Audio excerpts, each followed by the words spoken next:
ਸਤਿ ਸ਼੍ਰੀ ਅਕਾਲ ਲੋਕਰਨ ਪੰਜਾਬੀ ਤੇ ਸਵਾਗਤ। ਮੈਂ ਗੁਰਜਿੰਦਰ ਸਿੰਘ ਭੰਗੂ ਤੇ ਮੇਰੇ ਨਾਲ ਰੋਹਤਕ ਤੋਂ ਦੀਪਕ ਕੁਮਾਰ ਫੌਜੀ ਜੀ ਜੁੜੇ ਨੇ। ਦੀਪਕ ਜੀ ਸਵਾਗਤ ਹੈ ਤੁਹਾਡਾ। ਧੰਨਵਾਦ। ਸਤਿ ਸ਼੍ਰੀ ਅਕਾਲ ਵੀਰ ਜੀ। ਕਿਸਾਨ ਜਥੇਬੰਦੀਆਂ ਦੇ 200 ਮਨਭੇਦ ਜਾਂ ਮਤਭੇਦ ਕਹਿ ਲਓ ਵੱਡੀ ਪੱਧਰ ਉੱਤੇ ਹੁਣ ਤਾਂ ਉੱਭਰ ਕੇ ਸਾਹਮਣੇ ਆ ਰਹੇ ਨੇ। ਗੱਲਾਂ ਭਾਵੇਂ ਕੋਈ ਵੀ ਹੋਣ, ਆਪਸੀ ਵਿੱਚ ਰੌਲੇ ਕੋਈ ਵੀ ਹੋਣ, ਇਸ ਸਭ ਕਾਸੇ ਦੇ ਵਿਚਾਲੇ ਵੱਡੀ ਗੱਲ ਆਹ ਹੋਈ ਹੈ ਕਿ ਇੱਕ ਉਮੀਦ ਜ਼ਰੂਰ ਟੁੱਟੀ ਹੈ। ਉਹ ਉਮੀਦ ਜਿਹੜੇ ਕਿਸਾਨਾਂ ਦੀ ਸੀ, ਜਿੱਥੋਂ ਕਿਸਾਨਾਂ ਨੂੰ ਲੱਗਦਾ ਸੀ ਕਿ ਜਥੇਬੰਦੀਆਂ ਉਹਨਾਂ ਦੇ ਹੱਕਾਂ ਦੀ ਗੱਲ ਕਰਨਗੀਆਂ ਅੰਦੋਲਨ ਤੋਂ ਬਾਅਦ, ਤੇ ਕਿਤੇ ਨਾ ਕਿਤੇ ਇਸ ਗੁਰਬਤ ਭਰੀ ਜ਼ਿੰਦਗੀ ਦੇ ਵਿੱਚੋਂ ਨਿਕਲਣ ਦੇ ਲਈ ਹੁਣ ਰਾਹ ਦਸੇਰਾ ਸਾਡੀਆਂ ਕਿਸਾਨ ਜਥੇਬੰਦੀਆਂ ਹੋਣਗੀਆਂ। ਕਿਸਾਨ ਜਥੇਬੰਦੀਆਂ ਦੇ ਆਪਸੀ ਰਾਮ ਰੌਲੇ ਨੇ। ਲਗਾਤਾਰ ਤੁਸੀਂ ਲੋਕਰਨ ਚੈਨਲ ਪੰਜਾਬੀ ਦੇ ਸਾਰੇ ਮਸਲੇ ਦੇਖ ਚੁੱਕੇ ਹੋ। ਦੀਪਕ ਜੀ ਵੀ ਅੱਜ ਸਾਡੇ ਨਾਲ ਗੱਲਬਾਤ ਕਰਨਗੇ, ਹਰਿਆਣਾ ਦੀ ਸਥਿਤੀ ਬਾਰੇ ਗੱਲਬਾਤ ਕਰਨਗੇ, ਪੰਜਾਬ ਦੀ ਸਥਿਤੀ ਬਾਰੇ ਵੀ ਗੱਲਬਾਤ ਕਰਨਗੇ ਕਿ ਕਿਵੇਂ ਸਭ ਕੁਝ ਚੱਲੀ ਜਾਂਦਾ ਇਹਨਾਂ ਜਥੇਬੰਦੀਆਂ ਦੇ ਵਿਚਾਲੇ। ਸੋ ਦੀਪਕ ਜੀ, ਹਰਿਆਣਾ ਦੀ ਸਥਿਤੀ ਕੀ ਦੱਸ ਰਹੇ ਸੀ ਤੁਸੀਂ ਹੁਣ जथेबंदियों ਦੀ आपसी, थोड़ा ਜਿਹਾ ਸਾਡੇ ਦਰਸ਼ਕਾਂ ਨੂੰ भी दसो। देखिए वीर जी, जो हरियाणा के अंदर सबसे बड़ी जत्थेबंदी बनी थी गुरनाम सिंह चढ़ूनी की, भारतीय किसान यूनियन चढ़ूनी जो थी सबसे बड़ी जत्थेबंदी थी। आज अगर आप हरियाणा के अंदर चढ़ूनी यूनियन का वर्चस्व देखते हो, चढ़ूनी यूनियन के 3 भाग हो चुके हैं। आज तक कोई भी यूनियन टूटी है, चाहे वो टिकैत यूनियन टूटी थी, उसके 2 भाग हुए थे। अपने पंजाब के उग्रहा यूनियन के भी 2 भाग हुए थे। लेकिन हरियाणा, सिर्फ हरियाणा के अंदर चढ़ूनी यूनियन के 3 भाग हैं। कुरुक्षेत्र का भाग अलग है, अंबाड़े का भाग अलग है, और जो गुरनाम सिंह चढ़ूनी जिस यूनियन को साथ में लेके चल रहे हैं वो भाग अलग है। ये भाग अलग अलग क्यों है, इसका सबसे बड़ा रीजन मैं आपको बताता हूँ। चाहे वो कोई भी जत्थेबंदी का अगवा है, चाहे गुरनाम चढ़ूनी है, राकेश टिकैत है, इनकी अलग से या तो कोई महत्वाकांक्षा इतनी हावी हो चुकी है जो इनको बार बार कह रहे हैं, लेकिन इनकी समझ में नहीं आ रहा। हरियाणा के अंदर गुरनाम सिंह चढ़ूनी को छोटे से छोटे दल से लेकर बड़े से बड़े दल ने समझाया कि आप आंदोलन मत करो, आप किसानों के अगवा पर बने रहो, वही ठीक है। लेकिन इन्होंने फिर घोषणा कर दी। पहले 2022 में पंजाब के अंदर चुनाव लड़ा था इन्होंने, पंजाब में ये गए थे, इन्होंने चुनाव लड़ा, बड़ी अच्छी बात थी। लेकिन अभी मोहाली में जैसे ही मोर्चा लगा, मोर्चा लगे हुए कितने महीने हो गए, आज तक गुरनाम सिंह चढ़ूनी ने एक भी शब्द मोहाली मोर्चे के लिए नहीं बोला, एक भी शब्द। क्या पंजाब के लोगों को ये नहीं पता कि कौन है? हमने एक छोटा सा वीडियो बना के डाला था, उस पर सबने कमेंट कर दिया, हमने नाम भी नहीं लिया था। हालांकि बाबा ऐसा कौन किसान नेता जो चुनाव तो पंजाब में लड़ता है, लेकिन अगर पंजाब के किसान या आगू कोई काम कर रहे हैं तो उसके लिए वो एक शब्द नहीं बोलना चाहता पंजाब के लोगों के लिए। तो सब ने क्लियर बता दिया कि वो चढ़ूनी है। अब की बार अगर पंजाब में आएगा तो इसको हम घुसने भी नहीं देंगे पंजाब के अंदर। इस चढ़ूनी के ऊपर पता नहीं कौन सी महत्वाकांक्षा हावी है, ये सोचता है कि ये खुद जब तक संसद में नहीं जाएगा। ਬੰਦੀ ਸਿੰਘਾਂ ਦਾ ਜਿਹੜਾ ਮੋਰਚਾ ਲੱਗਿਆ ਹੋਇਆ ਮੋਹਾਲੀ ਦੇ ਵਿੱਚ, ਉਹਨਾਂ ਬੰਦੀ ਸਿੰਘਾਂ ਦੇ ਵਿੱਚੋਂ ਇੱਕ ਸਿੰਘ ਨੇ ਭਾਈ ਬਲਵੰਤ ਸਿੰਘ ਰਾਜਵਾਣਾ ਜੀ, ਤੇ ਉਹਨਾਂ ਨੇ ਸਵਾਲ ਖੜੇ ਕਰਤੇ ਨੇ ਮੋਰਚੇ ਦੇ ਉੱਤੇ, ਤਾਂ ਉਸ ਦੇ ਲੀਡਰ ਉੱਤੇ ਵੀ। जो आज जो बलवंत सिंह राज्यवाला जो भाषा बोल रहा है, जो बादलों के नाड़ लग के भाषा बोल रहा है, किसी के साथ मिलकर जो भी भाषा बोल रहा है ना, आपको पता होगा यही बलवंत सिंह राज्यवाला है, इसको फांसी की सजा होने जा रही थी। आपको पता नहीं हो तो थोड़ा पीछे जाके इसका बैक में चेक करना। तब ना तो कोई बादल आया था, ना कोई भगवंत मान आया था, कोई इसको बचाने नहीं आया था। ये जो आगू बैठे हुए ना, मोहाली मोर्चे में बैठे हुए हैं, जो जत्थेबंदियां बैठी हुई हैं या जो नियंग सिंह बैठे हुए हैं, उन्होंने ही इसको बचाया था। आज ये उनके खिलाफ बोल रहा है, वही इसको बचाने वाले हैं। सबसे बड़ी शर्म की बात है जो राज्यवाला जो भाषा बोल रहा है ना, सरकार की भाषा बोल रहा है। आप पंजाब के अंदर कभी भी देखना, जो आदमी अगर किसी आगू के खिलाफ या किसी के खिलाफ बोलता है ना, तो दिल्ली की भाषा बोलता है। अब या तो राज्यवाला को पता नहीं कोई लोभ मिला होगा, कुछ तो मिला ही होगा, क्योंकि हम पहले भी भुगत चुके हैं ऐसे लोगों को। और पंजाब में तो ऐसे लोग बहुत हैं वीर जी, एक बलवंत सिंह राज्यवाला नहीं है, हजारों बलवंत सिंह राज्यवाला जो रहते पंजाब में, खाते पंजाब का, और पंजाब का ही विरोध करते हैं। बड़े कमाल की बात है कि ਵੀ ਸਵਾਲ ਤੁਹਾਡੇ ਤੇ ਵੀ ਸਵਾਲ ਖੜੇ ਹੋਣਗੇ ਨਾ, ਦਰਸ਼ਕ ਸਾਡੇ ਤੁਹਾਡੇ ਤੇ ਸਵਾਲ ਖੜੇ ਕਰਨਗੇ ਵੀ ਤੁਸੀਂ ਬਲਵੰਤ ਸਿੰਘ ਰਾਜੋਆਣਾ ਬਾਰੇ ਏਦਾਂ ਕਿੱਦਾਂ ਬੋਲ ਸਕਦੇ ਹੋ। नहीं, बिल्कुल बोल रहे हैं। अगर हमारी कोई बात है तो मेरे ऊपर केस लगते हैं। अभी 3 दिन पहले भी मेरे को पुलिस ने उठाया था, सिर्फ 3 दिन पहले की बात है, पुलिस ने मेरे को उठाया। तो पुलिस ने मेरे को उठा के पूछा, भाई तेरे को क्या मिलता, तू क्यों पंजाब के लिए बोलता, क्यों पंजाब के लिए लोगों के लिए बोलता है, तेरे को रहना हरियाणा में है तो हरियाणा की बात कर। मैं बोले अगर मैं हरियाणा की बात करता हूँ, आप मेरे को उठाकर अंदर डाल देते हो, बाहर भी नहीं निकलने देते, तब मैं क्या करूंगा? अब मैं किसी को गलत तो नहीं बोल रहा, जो हकों की बात है वही बात की जा रही है। भाई लोगों की आंखें पता नहीं कब खुलेंगी। आज से पहले पता नहीं कितने बड़े बड़े आए, बोल के चले गए, लेकिन लोगों को भी सुधरना नहीं है शायद। ये क्या देखता, लोग देखते हैं कोई बड़ी बड़ी गाड़ियों में आता है ना, हाँ बस ये जो बोलेगा वही सही है। आपने देखा होगा पंजाब के अंदर बार बार सरकारें चेंज हुई हैं, बार बार, कभी बादलों का राज रहा, कभी कांग्रेस का रहा, कभी अब आम आदमी पार्टियां करके देख लिया। क्या पंजाब की स्थिति में कोई सुधार आया? आज तक नहीं आया और ना ही आ पाएगा। क्यों नहीं आ पाया, उसका एक सबसे बड़ा रीजन ये है वीर जी, जो पंजाब के अंदर लोग रहते हैं ना, वो या तो किसी नाम से, पंजाब के लोगों के नाम से, किसानों के नाम से यूनियनें बना लेते हैं, जत्थेबंदियां बना लेते हैं। वो पंजाब के हकों की बात नहीं करते। उनका टारगेट सिर्फ एक रहता है कि हमारे को कुर्सी कैसे मिले। हम बोलते हैं ना, तो हम इसलिए बोल रहे हैं ना, तो हमारे को हरियाणा में कोई चुनाव लड़ना, ना पंजाब में कोई चुनाव लड़ना। जो बात सच होगी ना, वो सच बोलेंगे। अब मोहाली मोर्चे के ऊपर सवाल क्यों खड़े हो रहे हैं, उसका एक सबसे बड़ा रीजन आज आपको बता देते हैं वीर जी, और आप कभी भी आजमाना, यही रीजन मिलेगा।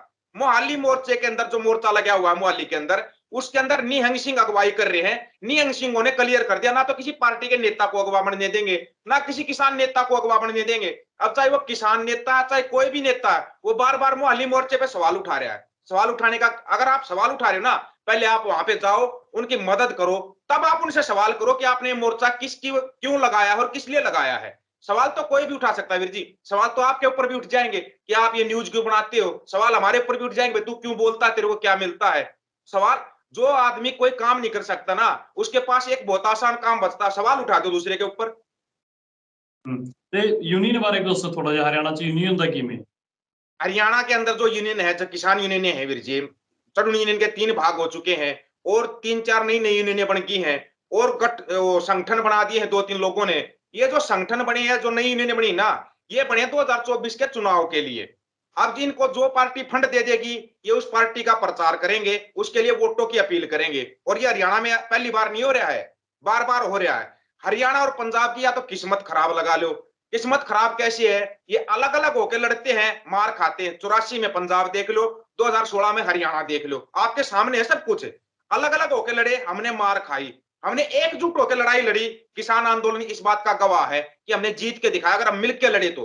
अब हरियाणा और पंजाब के लोगों को समझना पड़ेगा, जो ये लोग चाहे तो कोई नया नया सियासत में आता है या पुराना सियासत वाला है, वो हमारे को लड़ा के हमारे बीच से फायदा उठाता है। हमारे को जो आम लोग है ना, आम लोग, मैं जत्थेबंदियों या नेताओं की बात नहीं कर रहा वीर जी, आम लोगों को ये भाषा समझनी पड़ेगी कि जो ये राजनीति करने वाले लोग है ना, ये तुम्हारे अंदर फूट डाल के फायदा उठाते हैं।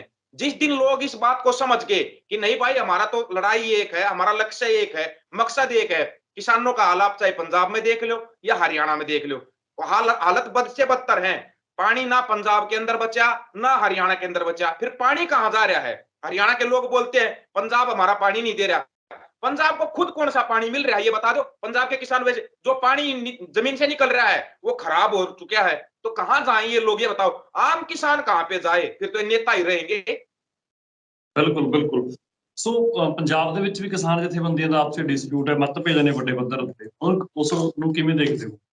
अभी आप देखिए, सबसे बड़ा जो होया था, सबसे बड़ी यूनियन थी पंजाब के अंदर, भारतीय किसान एकता उग्रह यूनियन सबसे बड़ी थी। और ये सबको पता था कि उसका डिसिप्लिन भी सबसे अच्छा था। ये बात हम भी बार बार कहते थे आपके चैनल के ऊपर, आपने भी बताई है। लेकिन ऐसा क्या हुआ कि उस यूनियन के, जब उस यूनियन के 2 फाड़ हो गई हैं, तो आप अंदाजा लगाओ और कौन सी यूनियन ऐसी बची जिसकी 2 फाड़ नहीं होंगी। सभी यूनियनों की होंगी। क्यों? क्योंकि या तो किसी के अंदर कोई ना कोई महत्वाकांक्षा पक्का ही हावी होती है, जब बंदा क्या है, उल्टा कदम उठाता है।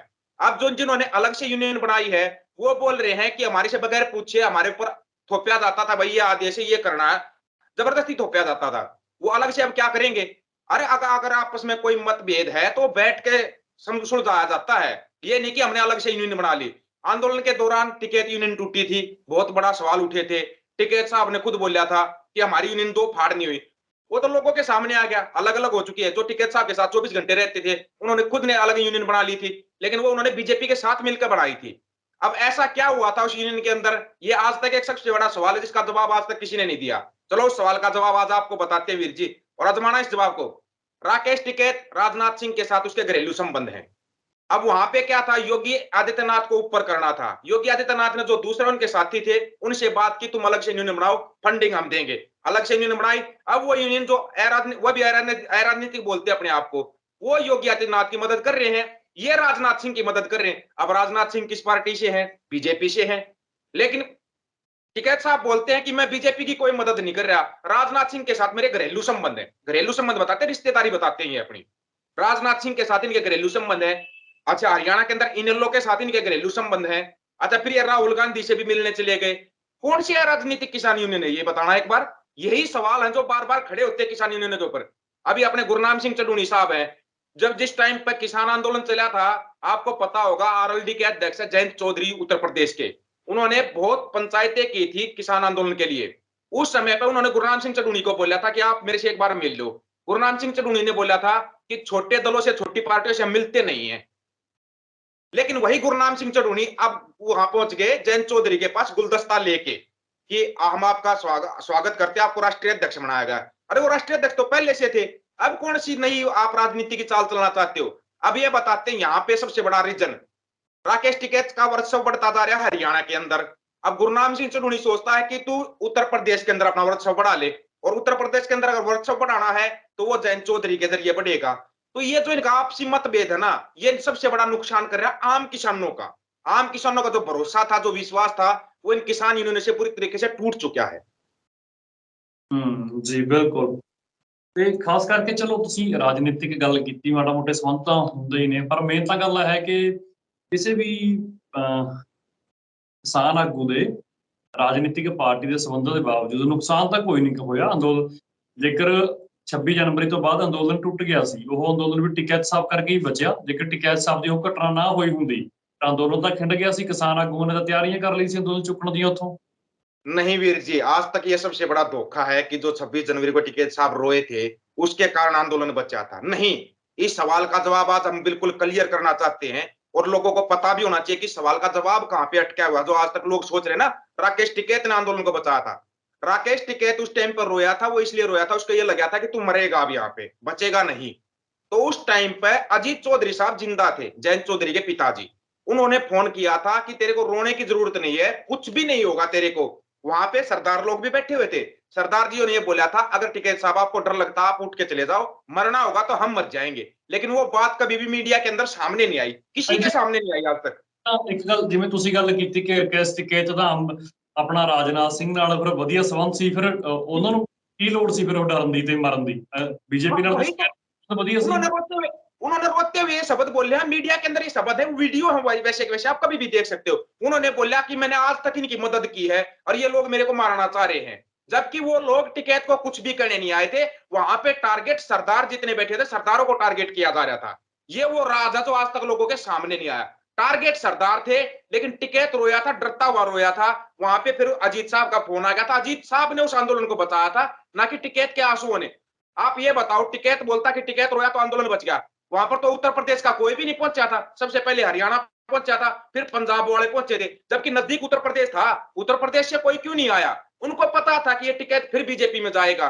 और इसका सबसे बड़ा रीजन लखीमपुर खीरी का समझौता आप देख सकते हो। इन्होंने फिर समझौता किया। ये जो बार बार समझौते करते हैं ना, यही सबसे बड़ा रीजन है जो कि लोगों का भरोसा टूट चुका है इनके ऊपर से। खास करके फिर भरोसा लोग करन किहदे ते? अभी भरोसा लोगों को अपने आप पे करना पड़ेगा वीर जी। सबसे बड़ा भरोसा अगर आप खुद पे नहीं करोगे ना, तब तक आप कामयाब हो ही नहीं सकते। अपने आप पे भरोसा रखो कि हम भी लड़ सकते हैं। हाँ ठीक है, देखो आगू की जरूरत हर एक जगह पे होती है भाई, आगू चाहिए। अगर हम कोई लड़ाई लड़ रहे हैं तो उसके लिए सेनापति की जरूरत होती है, लेकिन सेनापति अपने बीच से चुनो, ना कि किसी नेता को चुनो। भाई एक चीज हम बार बार बोलते हैं, जिसके पीछे नेता शब्द लग गया ना, चाहे वो किसान नेता है, चाहे वो मजदूर नेता है, वो फिर नेतागिरी करेगा, वो आपका भला कभी नहीं करेगा। और नेता हमेशा समझौते करते हैं, फैसले कभी नहीं करवाते। जी बिल्कुल, पर आस उम्मीद ਤਾਂ ਖਤਮ ਹੋਈ ਹੈ ਕਿਸਾਨ ਆਗੂਆਂ ਦੇ ਆਪਸੀ ਡਿਸਪਿਊਟ ਨਾਲ ਲੋਕਾਂ ਦੀ। आज आपको एक चीज बताते वीर जी, जो मोहाली मोर्चा लगा हुआ ना, ये एक मील का पत्थर साबित होगा, विशेष तौर पे हरियाणा, पंजाब और उत्तर प्रदेश के लिए। ਇਹਦੇ ਚ ਮੇਨ ਗੱਲ ਆਹ ਕਿ ਇਸ ਮੋਰਚੇ ਨੂੰ ਵੀ ਸਾਰੇ ਪੰਜਾਬ ਦੀ ਸਪੋਰਟ ਨਹੀਂ ਨਾ ਹੈਗੀ। हाँ वही तो रीजन है ना, आपको ये बता रहे, जिस दिन ये मोर्चा सफल हो जाएगा ना, ये एक मील का पत्थर साबित होगा, क्योंकि ना तो इसमें कोई किसान नेता है, ना ही कोई दूसरी पार्टी का नेता है। ਇਹਦੇ ਚ ਵੀ ਇੱਕ ਕਾਨੂੰਨੀ ਪੱਖ ਵੀ ਤਾਂ ਹੈਗਾ, ਜੋ ਲੋਕ ਕੇਸ ਲੜ ਰਹੇ ਨੇ ਜਾਂ ਜੋ ਵੱਡੇ ਵੱਡੇ ਵਕੀਲ ਨੇ ਹਾਈ ਕੋਰਟ ਦੇ, ਜੋ ਹੁਣ ਤੱਕ ਬੰਦੀ ਸਿੰਘਾਂ ਦੀ ਰਿਹਾਈ ਦੇ ਮਾਮਲਾ ਲੜਦੇ ਆਏ ਨੇ, ਉਹ ਕਹਿੰਦੇ ਨੇ ਕਿ ਲੀਡਰਸ਼ਿਪ ਕਾਨੂੰਨੀ ਪੱਖ ਦਾ ਵਿਚਾਰ ਲੈ ਪਹਿਲਾਂ ਕੀ ਹੈ ਇਸ ਮਾਮਲੇ ਦਾ। अभी देखो मोहाली मोर्चे के ऊपर जो बाबा राजा राम सिंह जी हैं, या तरसेम सिंह मोराले जी बैठे हुए हैं, जो और बड़े बड़े वकील बैठे हैं, उनके पास मैसेज आ चुका है कि आप आइए बातचीत कीजिए। ये मैसेज एक बार नहीं, 3-4 बार आ चुका है उनके पास। इस चीज का किसी को नहीं पता, लेकिन वो लोग बोल रहे हैं कि हमें बातचीत नहीं करनी, हमें सिर्फ डायरेक्ट फैसला चाहिए। ਮੈਸੇਜ ਕਿਹੜੀ ਧਿਰ ਦਾ ਆਇਆ, ਕਿਹੜੀ ਸਰਕਾਰ ਦਾ? जो भगवंत मान की सरकार है, इन्होंने बोला कि आप बातचीत कीजिए, एक बार आइए टेबल के ऊपर बैठ के बातचीत करेंगे कि भाई कैसे समझौता हो सकता है। लेकिन वहां पे समझौता नहीं होगा, वहां पे फैसला होगा। उनकी जो मांग है, जो बार बार बेअदबी हो रही है पंजाब के अंदर, या बंदी सिंह गिरी आई, बंदी सिंह गिरी आई कल हो सकती है, लेकिन वो क्या, वो शर्तों के ऊपर रिहाई करना चाहती है सरकार। चाहे वो भगवंत मान सरकार है, चाहे केंद्र की सरकार है, वो चाहती है कि शर्तों के ऊपर बंदी सिंह को छोड़ा जाए। और बंदी सिंह बोलते हैं कि हम शर्तों के ऊपर बाहर नहीं आना चाहते। शर्तां किहड़ियां ने सरकार दी? यही कि भाई ये बाहर निकल के कोई भी मतलब पार्टी खड़ी नहीं करेंगे, या किसी लोगों को कोई भड़काएंगे। जैसे भड़काऊ भाषणों का आरोप लगता है, कोई भी सरकार लगाती है भड़काऊ भाषण का, जबकि वो लोगों से कोई बातचीत नहीं करेंगे, ज्यादा लोगों से मिलेंगे नहीं, कोई कट नहीं करेंगे, कुछ नहीं करेंगे, सिर्फ अपने घर पे रहेंगे। इस टाइप की शर्तें सरकार लगाना चाहती है। और जगतार सिंह हमारा भाई ने मैसेज दिया था कि मैं कोई भी शर्तों के ऊपर बाहर नहीं आना चाहता, अगर सरकार छोड़ती है तो बिना शर्त के छोड़ना चाहती है तो छोड़ दे, नहीं तो मैं जेल के अंदर ठीक हूं। और दूजा पक्ष कहते कि उम्र कैद हुई है भी, पहला किवें रिहा हो सकते हैं उम्र कैद? वीर जी, उम्र कैद आज से पहले भी बहुतों की हुई है। मेरे गांव में भी ऐसे 4-5 जिनकी उम्र कैद की लिमिट से ज्यादा सजा होती है 20 साल की, और उनको 30-30, 35-35 साल हो चुके हैं। उम्र कैद 20 साल की होती है। ये सरकार ਕਿ ਜਦੋਂ ਹਾਈ ਕੋਰਟ ਨੇ ਉਹਨਾਂ ਨੂੰ ਸਜ਼ਾ ਦਿੱਤੀ ਸੀ, ਉੱਥੇ ਲਿਖਿਆ ਹੋਇਆ ਕਿ ਜਦੋਂ ਤੱਕ ਮੌਤ ਨਹੀਂ ਆਉਂਦੀ ਉਦੋਂ ਤੱਕ ਬੰਦੀ ਰਹਿਣਗੇ। नहीं लिखा हुआ है ऐसा कोई भी। आप ਕੋਰਟ ਵੱਲੋਂ ਜਦੋਂ ਸਜ਼ਾ ਦਿੱਤੀ गई है सुप्रीम कोर्ट ਦੀ। अगर अब ये तो बाद में सरकार तो कब जब चाहे जब कागज तैयार कर सकती है। इससे पहले तो आज तक जगतार सिंह हवारा के ऊपर कोई एफआईआर भी दर्ज नहीं थी। ये इसका बात का जवाब दे दो सुप्रीम कोर्ट, क्या उनके ऊपर कोई एफआईआर दर्ज है? नहीं है, कोई भी एफआईआर दर्ज नहीं है। सबसे बड़ा कमाल है। और ये बोलते हैं कि सरकार ने सजा दी है। किस बेस के ऊपर सजा दी है जब कोई एफआईआर ही दर्ज नहीं है? तो ਜੀ ਨਹੀਂ, ਉਹਦਾ ਸਾਰਾ ਖੈਰ ਰਿਕਾਰਡ ਹੈਗਾ ਹੀ ਆ ਐਫਆਈ, ਕਿਉਂਕਿ ਸਟੇਟ ਸਰਕਾਰ ਆਹ ਵੀ ਗੱਲ ਕਹਿੰਦੀ ਹੈ ਨਾ ਉਹਦੇ ਚ, ਦੇਖੋ ਐਫਆਈਆਰ ਵਗੈਰਾ ਦਰਜ ਨੇ, ਸਭ ਕੁਝ ਹੈਗਾ ਉਹ ਉੱਥੇ, ਕਿਉਂਕਿ ਜਿਹੜਾ ਮੇਨ ਮਸਲਾ ਉਹ ਹੈਗਾ ਪੰਜਾਬ ਦਾ ਮੁੱਖ ਮੰਤਰੀ ਨੂੰ ਕਤਲ ਕਰਨ ਦਾ। जी ਜੋ ਜੀ, ਤੇ ਕਿਉਂਕਿ ਬੇਅੰਤ ਸਿੰਘ, ਸਰਦਾਰ ਬੇਅੰਤ ਸਿੰਘ ਪੰਜਾਬ ਦੇ ਚੀਫ ਮਿਨਿਸਟਰ ਸੀਟਿੰਗ ਸੀਐਮ ਸੀ, ਉਹਨਾਂ ਨੂੰ ਬੰਬ ਨਾਲ ਉਡਾਇਆ ਗਿਆ ਸੀ। ਤਾਂ ਜਿਹੜੀ, ਹਾਲਾਂਕਿ ਇਹ ਨਹੀਂ ਕਿ ਇਸ ਦਾ ਪੱਖ ਰੱਖ ਰਹੇ ਹਾਂ, ਜੋ ਪੱਖ ਆ ਅਸੀਂ ਕਿਸੇ ਦੇ ਪੱਖ ਜਾਂ ਵਿਰੋਧ ਦੇ ਵਿੱਚ ਗੱਲ ਨਹੀਂ ਕਰ ਰਹੇ ਹੈਗੇ। ਉੱਥੇ ਆਹ ਗੱਲ ਜਦੋਂ ਉਮਰ ਕੈਦ ਉਹਨਾਂ ਨੂੰ ਹੋਈ ਤਾਂ ਉਹਦੇ ਚ ਜੋ ਮੈਂ ਵਕੀਲਾਂ ਦੇ ਇੰਟਰਵਿਊ ਸੁਣੀ ਆ, ਜੋ ਹਾਈ ਕੋਰਟ ਦੇ ਨਾਲ ਸੰਬੰਧਿਤ ਵਕੀਲ ਨੇ, ਉਹ ਆਪਣੀ ਗੱਲ ਰੱਖਦੇ ਨੇ। ਉਹ ਕਹਿੰਦੇ ਨੇ ਕਿ ਉਮਰ ਕੈਦ ਉਦੋਂ ਤੱਕ ਹੋਈ ਹੈ ਜਦੋਂ ਤੱਕ ਇਨਸਾਨ ਨੂੰ ਮੌਤ ਨਹੀਂ ਆਉਂਦੀ ਹੈਗੀ, ਜਿਸ ਇਨਸਾਨ ਨੂੰ ਸਜ਼ਾ ਦਿੱਤੀ ਹੋਈ ਹੈ। ਉਹ ਕਹਿੰਦੇ ਹਾਂ, ਤੇ ਉਹਦੇ ਚ ਚਲੋ ਅੱਗੇ ਵੀ ਪੱਖ ਹੈਗੇ ਨੇ ਕਾਨੂੰਨੀ, ਕਾਫੀ ਲੰਬੀ ਹੋ ਜਾਊਗੀ ਫਿਰ ਆਪਣੀ ਗੱਲਬਾਤ ਜੀ। यही सजा अपने देश के प्रधानमंत्री राजीव गांधी हत्यारों के उसमें भी लिखी हुई है, आप पढ़ना। जब तक इनकी मौत नहीं हो जाती तब तक ये जेल के अंदर रहेंगे, यही लिखा हुआ था। वो कैसे आजाद हो गए? ਕਿਹਨਾਂ ਦੀ? जो राजीव गांधी के हत्यारे थे, भारत के प्रधानमंत्री के। ਉਹ ਮੈਟਰ ਅਲੱਗ ਹੈ। ਉਹ ਇਸ ਕਰਕੇ ਅਲੱਗ ਹੈ ਕਿਉਂਕਿ ਗਾਂਧੀ ਫੈਮਿਲੀ ਉਹਦੇ ਚ ਕਾਫੀ ਪੱਖ ਨੇ। ਉਸ ਗੱਲਬਾਤ ਚ ਕਾਫੀ ਪੱਖ ਨੇ। ਜਿਵੇਂ ਗਾਂਧੀ ਫੈਮਿਲੀ ਸੀ, ਗਾਂਧੀ ਫੈਮਿਲੀ ਨੇ ਮਾਫੀ ਵੀ ਦਿੱਤੀ ਸੀ ਉਹਨਾਂ ਨੂੰ। ਤੇ ਇਸ ਤੋਂ ਇਲਾਵਾ ਤਾਮਿਲਨਾਡੂ ਦੀ ਗਵਰਨਮੈਂਟ ਇੱਕ ਵਾਰ ਉਹ ਬਰੀ ਕਰਤੇ ਸੀ, ਸੀਬੀਆਈ ਪਾਰਟੀ ਬਣ ਕੇ ਸੁਪਰੀਮ ਕੋਰਟ ਚਲੀ ਗਈ, ਸੁਪਰੀਮ ਕੋਰਟ ਨੇ ਰੋਕ ਲਾਤੀ। ਉਹਦੇ ਚ ਕਾਫੀ ਕਾਨੂੰਨੀ ਪੱਖ ਨੇ। ਇਹਨਾਂ ਦੋਨਾਂ ਕੇਸਾਂ ਦੇ ਵਿੱਚ ਕਾਫੀ ਅੰਤਰ ਹੈ ਦੀਪਕ ਜੀ। ਜੀ नहीं, मैं बताऊंगा वीर जी, अपने देश के अंदर बोला जाता है एक देश एक कानून। एक देश एक कानून कहीं भी नहीं है। एक जनता की लोक लहर होती है, एक लोक लहर। अगर किसी को उम्र कैद हुई, चाहे किसी को फांसी की सजा भी हुई है ना, ये आप कानून इंटरनेशनल कानून में पढ़ के देख लेना। अगर उसकी लोक लहर बन जाती है ना, तो उसको सरकार को छोड़ना पड़ता है, सुप्रीम कोर्ट को छोड़ना पड़ेगा। ये भी साथ में लिखा होता कोर्ट के अंदर, ये पढ़ चुका हूं मैं। अगर आपकी लोक लहर बन जाती, लोग आपको पसंद करते हैं, आपको बाहर निकलवाना चाहते हैं, तो छोड़ना पड़ता है उसको, कोर्ट को। ਜੀ, ਉਹ ਦੀਪਕ ਜੀ ਬਹੁਤ ਬਹੁਤ ਸ਼ੁਕਰੀਆ। ਤੁਸੀਂ ਕਈ ਗੱਲਾਂ ਬਾਤਾਂ ਨਵੀਆਂ ਵੀ ਦੱਸੀਆਂ, ਜਿਨ੍ਹਾਂ ਗੱਲਾਂ ਬਾਤਾਂ ਸਾਨੂੰ ਪਤਾ ਨਹੀਂ ਸੀ, ਉਹਨਾਂ ਤੇ ਵੀ ਤੁਸੀਂ ਰੌਸ਼ਨੀ ਪਾਈ। ਸੋ ਬਹੁਤ ਬਹੁਤ ਸ਼ੁਕਰੀਆ ਤੁਹਾਡਾ, ਗੱਲਬਾਤ ਸਮਾਂ ਰੱਖਣ ਦੇ ਲਈ, ਸਮਾਂ ਦੇਣ ਦੇ ਲਈ, ਵਿਚਾਰ ਰੱਖਣ ਦੇ ਲਈ ਬਹੁਤ ਬਹੁਤ ਸ਼ੁਕਰੀਆ। धन्यवाद ਜੀ ਦੋਸਤੋ, ਮੇਰੇ ਨਾਲ ਜੁੜੇ ਹੋਏ ਸੀ ਰੋਹਤਕ ਤੋਂ ਦੀਪਕ ਕੁਮਾਰ ਫੌਜੀ ਜੀ। ਤੋਂ ਫੌਜੀ ਸਾਹਿਬ ਨੇ ਕਈ ਨਵੀਂ ਗੱਲਾਂ ਤੇ ਵੀ ਰੌਸ਼ਨੀ ਪਾਈ ਆਪਣੇ ਨਾਲ, ਕਾਫੀ ਕੁਝ ਨਵਾਂ ਦੱਸਿਆ ਇਹਨਾਂ ਨੇ। ਸੋ ਤੁਸੀਂ ਸਾਨੂੰ ਹਰ ਵਾਰ ਦੀ ਤਰ੍ਹਾਂ ਜਿਹੜੇ ਤੁਹਾਡੇ ਆਪਣੇ ਸੁਝਾਅ ਨੇ, ਫੀਡਬੈਕ ਹੈ, ਸਾਨੂੰ ਕਮੈਂਟ ਬਾਕਸ ਦੇ ਵਿੱਚ ਰੱਖ ਸਕਦੇ ਹੋ। ਸੋ ਤੁਸੀਂ ਦੇਖਦੇ ਰਹੋ ਤੁਹਾਡਾ ਆਪਣਾ ਚੈਨਲ ਲੋਕ ਪੰਜਾਬੀ। ਸ਼ੁਕਰੀਆ।